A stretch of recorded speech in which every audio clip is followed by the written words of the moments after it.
Hi, I'm Alyssa with Student Academic Success Services, and this past week at Right Nights we talked about prepositions. Prepositions are those little words like on, in, at, with, and of, and they show relationships in your sentences between nouns and something that come before the nouns.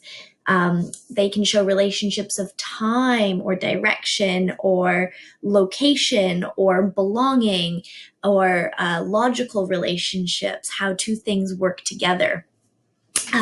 Prepositions are largely idiomatic and contextual, which can make them really difficult to learn.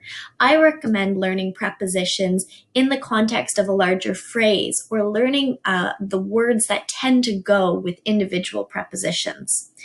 For example, if we look at a sentence in this adapted paragraph that we worked on at the Right Night session, we see the difference between the prepositions over and within.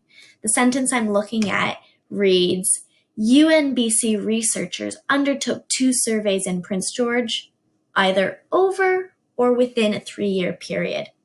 So when we think about that relationship between a 3-year period and these surveys that happened in the city of Prince George, we want to ask ourselves, what kind of relationship are we showing there?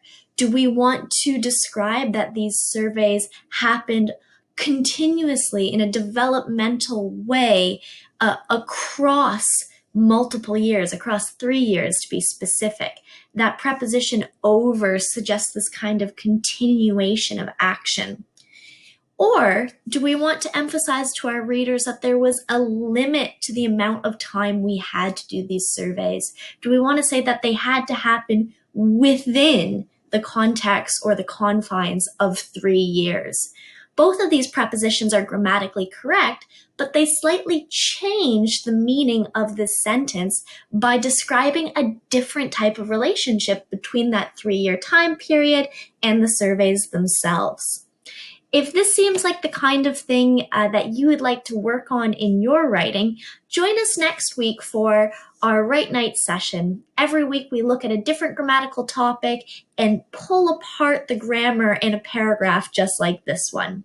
I hope I'll see you at Right Night soon.